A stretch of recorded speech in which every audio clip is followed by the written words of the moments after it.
Johnny, I don't think you were impressed by Shamrock Rovers' performance in Norway during the week. God, I was hoping this would be later on in the show. Just want to maybe get some reaction from the listeners if you have a strong view on it. I mean, everything that Shamrock Rovers stand for in terms of their progression in the game, can you hear me? They play football. Graham is involved in their under-14s, probably 1, 2, 3, 4, 5. One of the best underage teams at that level to ever play in Ireland, 1, you would 2, say. 3, under 4, 14, 5. I wouldn't say they ever play in Ireland, but because the levels you're at now, like.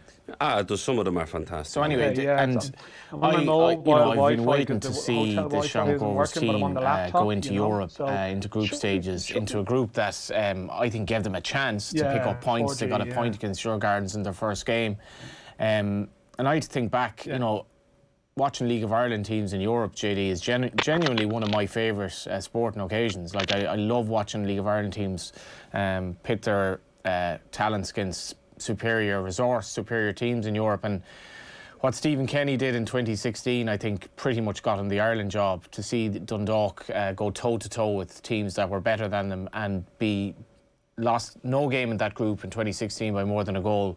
Were competitive in every game and bang there in terms of potential qualification right into the last game in Israel. Subsequently, Dundalk got into the group stages in a sort of a forgettable, to an extent, behind closed doors group stages, because it wasn't the same Dundalk. There were problems off the pitch. In 6 games, they managed to score 8 goals, even though they were a bit of a mess at the time. Jordan Flores got an amazing goal against Arsenal. He got another amazing goal against Molde, who were obviously Shamrock Rovers' opposition. And as much as Dundalk were a mess, they put up a fight. And to see the Shamrock Rovers' performance on Thursday night was utterly depressing for me, to see a team of that talent. Is that not because they need to win the league and they're just a bit looking over their shoulder? Derry now. So you absolutely. So you can say Stephen Bradley and his coaching staff. And I was watching his body language in the Shelbourne game, because they play Shelbourne tomorrow, which unfortunately clashes with the Liverpool-Arsenal game. So I would definitely implore people to watch this. I think it'll be fascinating. Damien Duff is going to have a say in the title race. I saw them against Shelbourne in Tolka recently, and I couldn't get over how bad Shamrock Rovers were. It was as bad as I've seen them in years. They were so off it, and they looked tired. And I think Stephen Bradley and his coaching staff basically took the view that they can't compete on the 2 fronts that are left. They can't do it. So he almost, without conceding the tie on Thursday, he rested key players. He prioritised winning the title, is possibly the argument you're trying to make. He prioritised winning the title, and if you view that in the pragmatic sense of, what is the chance of Shamrock Rovers getting out of this group with 1 point from 2 games, having been battered by Ghent in week 2? Probably not that high. But I just can't, for the life of me, think that Stephen Kenny in that Dundalk team, or almost any manager now, would accept that you would produce a performance like that on Thursday. And playing Emako up front was obviously a gamble, because his hold-up ability for me hasn't been there. So you lost Gaffney, but they didn't have Jack Byrne, they didn't have Graham Burke. But this goes to the level of, and I spoke to journalists who would have been on that trip, and you have to sell the idea of going to away games now. The press isn't what it was, and papers are trying to cut down on money. You can't guarantee that journalists will even be allowed to go to these games anymore if you're going to go to a game that was dead after 20 minutes. And it was horrible to watch. As a League of Ireland fan, I loved seeing Shamrock Rovers go toe-to-toe against Duggan, play some nice football. That performance on Thursday, in terms of the Molde manager before the game was talking up Shamrock Rovers. Irish football was a bit of a laughingstock on Thursday night with that performance, I thought, and I was very, very disappointed. And I can see why Shamrock Rovers are prioritising the league. They have a big battle on their hands. I think at the moment Derry City might even be a better team than them toe to toe. But I really was. It was demoralising to watch that on Thursday. Riyad Mahrez' score for Manchester City against Southampton, 3-0 now early in the second half. Dan McDonnell, the Irish Independent, is in Frankfurt. Dan, how are you? Hi lads, how are things? Good. So you were in Molde, Dan. I don't know if you heard what Johnny said there. Yeah, no, I did, and I sort of look, you have to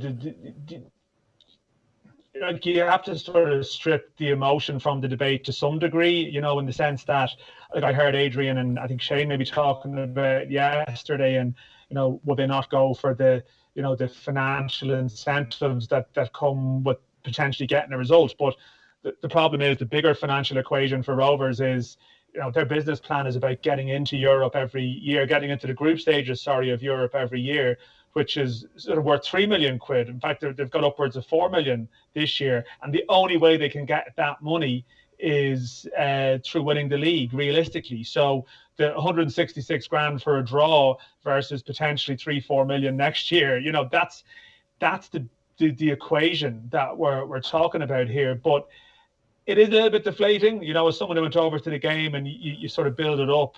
And as much as you understand the decision, you look at the team sheet before the game and you're just like, oh, what's happening here? This can't be it. And I understand the reasons, and I completely get the reasons. And I think you have to walk a mile in someone's shoes. If Shamrock Rovers performed well in their European group stage games, but didn't win, and they might never have beaten Molde away or got a draw against Molde away, it could be the toughest game in the group. But then they go on, they give it a go on Thursday, lose bravely 2-1 and lose the league.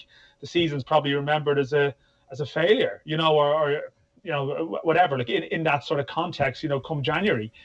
So I get it, but there is a little bit of, you're selling these games. You say, when Shamrock Rovers qualify for the group stages, you say, this is the dream. You hear players saying, we've always wanted to play group stage football. And then you're watching a group stage match that's just a complete non-event. I would have been talking to, say, the Molde journalists over there. And the thing about group stages is there's sort of a certain respect for a team that's got this far. And it's a sense of, what are you expecting from the Irish team? And you're talking about some of the better players, and, maybe they'll be competitive in this match. And then after 10, 15 minutes in the stadium, particularly in the stadium, you could almost feel this vibe of, well, this is going to be absolutely fine here. This is going to be absolutely fine. And there was that sort of mild sense of embarrassment over how routine it was. Now, Molde officials understand, you understand that you want to try and win your domestic league first and foremost. But I've had a bit of a bugbear. I hate the fact that these Shamrock Rovers games clash with these Manchester United ones, and you're always saying, why? Irish club. And there's an Irish club in group stage competition, and you're saying this should be front and center, this should be in the to the foremost in the news agenda. These Europa League games don't matter much to Manchester United in the greater scheme of things. And then you might turn on the radio or newspapers or wherever, and the United game is getting greater coverage. Is that not just because they got more fans, though? No, I know that, John, but this is we still live in Ireland, and this is the whole point I would make, is that, I completely understand that argument. I'm coming back to disagree with myself here to some degree. It's all right. I would make the point that, I understand that argument in the context of, if we're talking about a League of Ireland game, between two League of Ireland clubs. But when you have an Irish team like your champions representing, your country technically at the same level of competition, I know the Conference League is then from the Europa League. There is an element of, you could if you had an Irish tennis player going well in a major, but more people preferred, to watch Federer or Nadal or whatever, you'd still be saying, no, you have to support this Irish player. But yet, if that Irish person was in there and they actually were saying this isn't that important to us, it's slightly harder to get on your high horse about it, if you know what I mean. If it's a distraction to them, then how can you look to distract everyone else with this story? I get it now. I guess that's what you're saying. That's basically my problem. And Dundalk in 2016, you remember, John, Stephen Kenny was the sports manager of the year. Their games were actually head to head with Manchester United games at the time, but there was a huge buzz around the Dundalk games, or a huge discussion around the Dundalk games, because they were competitive. They were a part of the group, and you could see that for their players, it meant everything. It meant the world. Yet, Shamrock Rovers have taken a business decision from their perspective that if they can get into the Conference League again and again and again, then eventually they'll have the money in the bank, they'll have the funds to be more competitive, to be able to compete. So it's a little bit of a project. It's a step in the road, and there's an element of grinning and bearing it. But it was hard to grin and bear it on Thursday. That's what I would say. Okay, Graham, you've got the Shamrock Rovers hat on here. Yeah, but it's not Bradley's prerogative to look after anything else than Shamrock Rovers, and again, that's the project, and he has to stick to the plan of the project. And like you said, I think Dan had an article about it being pragmatic over romantic, and that's what it has to be sometimes. And that's the unfortunate side of football sometimes, that you can't go out all out and make sure that you prioritise one thing over the other, where the league is the most important thing for Shamrock Rovers at this point in time. Is this because, though, there's a gap between the Champions League qualification and then there's no Europa League middle? Is that right, Dan? Well, no, there is. Like they went into the Europa League after losing to. From the Champions route is massive, JD. Absolutely. But for the second team doesn't get into the Europa League, and that's the gap, and that's why Rovers have to get with this league win. Yeah, and Dan made this point with me when and I'm sorry to interject. I know you're talking, Graham, and I'll be very brief here. But when Rovers played Derry on the back of the Ghent game, they went to Derry. They were so poor on the Sunday, and Dan I was arguing about the fact that Derry were overwhelming favourites to win that game because there's a lot of respect for Derry. But Dan came back to me and said this is entirely to do with the fact that they played on Thursday night. I think they were bruised from that, and they're like, we can put up a performance like we did in Derry, because if we draw that game tomorrow, Derry kind of have the league almost in their hands, and Shelbourne are playing very well. It's definitely a potential banana skin, but where's your pride? I mean, where's the pride in the prom? Thursday night was just, I don't know how that benefits any of the 11 players who played, because it was so demoralising. But again, but what about the opposition? They were good. They were good. Right, take it back, right? So you strip it right back here and let's understand a few things with it. The Your Gardens game. Nobody said, oh well, Stephen Bradley changed his team. He played Idemo in that game and he played Ferizoi in that game. As well. Everybody said it's great that he put the young players in. Ferizoi was brilliant in the game. I don't think Idemo started. Oh, sorry, I'm not sure. Idemo didn't start. No, Ferizoi, and everybody said he was excellent, and the story became about him playing. It was a 0-0 draw. With a half an hour to go, he empties the bench and puts on Gaffney. I think Jack Bourne comes on in midfield. Okay? Then what happens is it's a really exciting game. He tried to do that again at the weekend, and if you listen to his comments after the game, what Stephen Bradley said was the goal just after half-time kills it because it changes what he was trying to do.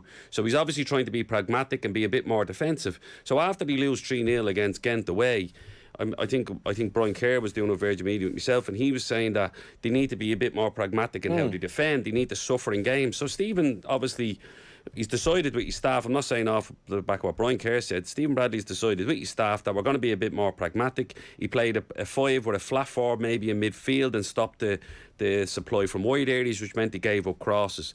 They probably didn't defend the crosses the way he would have liked, especially in the first 15 minutes, and then they come into the game. But he's hoping to get that to 1-0 with 30 minutes to go, and then that changes when they give away the goals. So he has an idea in his head, but obviously the game's ever evolving. But he can't go on and build in Europe for next season and the year after if they're not in that stage of the European competition. Yeah. But it's not his prerogative to go. It's not Stephen Bradley's job to put the pride of Irish football on his back. That's up to, they've won the league 2 years in a row. They're on course to win the league again. That's his prerogative, what he does with his football. Well, I think Graham, I've so much time for Stephen Bradley, and the way he's spoken about Irish football in terms of teams doing well in Europe. He's an incredibly good backer of the game here, and I would look at the players a bit. I just thought you were better than that. I thought you were better than... This was an absolute hiding. It was shamefully bad to watch from an Irish perspective. And Amaku, I wouldn't have played him up front, but even the players that he played, he still had good players. And it was just like the body language. It was like they were beaten from the get-go. And it was... I was just watching this. It was like I had so high expectations for this group stage, and it looks like an afterthought after 3 games. I think the back-to-back away games is probably, like you said, going away to Ghent and then going away to and Stevens come out and said this was going to be the toughest game, and the fact he was probably right. But also the fact that Molde have lost 3-2 to Your Gardens as well has made the game a little bit more of a must-win for them. So you could see that in how they approached the game. Like I said to you, Rovers went away, and listen, I've been in European teams where you just let other teams have the ball and you try and stay in the game. That's alien to probably Rovers and this particular team, and it was difficult for them because they're used to dominating the ball in the home games, and they'll do to teams what Molde done to them, and that the similar system. The wing backs go high, their inside rights and their inside left then go high, their front men pin you back, and they're able to dominate the ball, and that's what Molde done. And in fairness, they're up against the top-notch team with a budget that's ridiculously high, but again, it's a learning curve for the players and it's a learning curve for everybody involved, that it has to be built over time, that it makes a big impact. I know sometimes your expectations are too high. Correct. Yeah, sometimes. And it is almost like we were coloured a bit by that Dundalk 2016, and that was such a black kind of swan event. Like Rovers got to the group stages as well before. And they did, and they lost every game. They lost every game. But Rovers, the one thing I would say, and I've been slagged a lot about this, saying that I think this is as good a League of Ireland champions as I've seen when Rovers are at their best.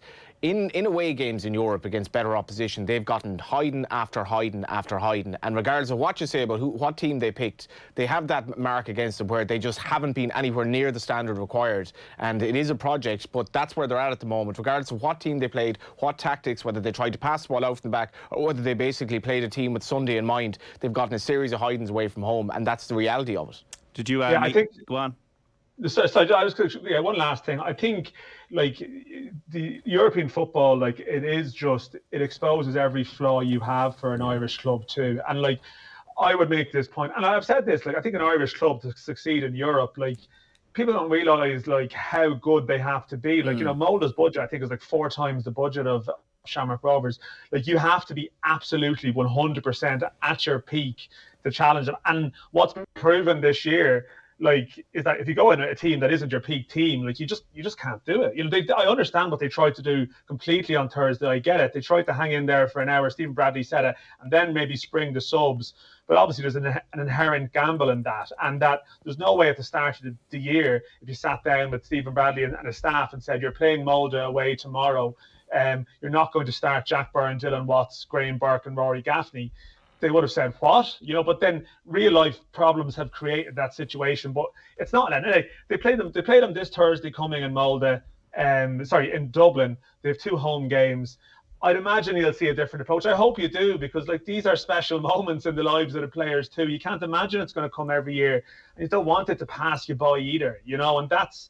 Like, I understand there's a little bit of emotion coming into the talk where, like, the Dundalk gave it everything in 2016, right? Absolutely everything. They were brilliant. Like, they won the league, 120 minutes of the cup final 3 days after being in Russia. Like, amazing. But they were completely gone at the game the first couple of months in 2017. It really took it out of them. Many points did they win the league by? Many points did they win by in 2016? They did have a title race in 2016, Graham. They had the game against Cork, and it's the last title race I think we've had until maybe this year, where they had the game against Cork quite late in the day where Darrell Horgan scored twice. And it was a bit like this year. You always felt they'd be fine, in the same way you always feel Rovers will be fine, but it wasn't done. Like they had a smaller squad, and I remember doing games in Longford on a Monday 3 days before they played Zenit on the Thursday at home, and they would have had a strong team out. But as I said, it caught up on that team. They had a lot of bumps and bruises, and it caught up with them in 2017. But I suppose they'll have the memories of 2016 forever. It's a tough one. Like, I appreciate Rovers go to Sligo and they're excellent. Like, they're excellent against Sligo in a game that you think they're going to slip up. They go and beat Sligo 3-1 comfortably. But I think the point is, sorry, Johnny, can I just say, they were excellent last week. The point I was going to make, though, like, I think Rovers next year, they probably know they need better players in areas of their squad as well, too. And they lack certain things, I think, in attacking departments in Europe if you're going to counter-attack against teams. You know what I mean? I think the profile of their squad probably needs a refreshing in certain departments. And I'm sure they know that too, and I'm sure that will probably happen in the off-season. Graham can't say too much, but I'm sure there'll be.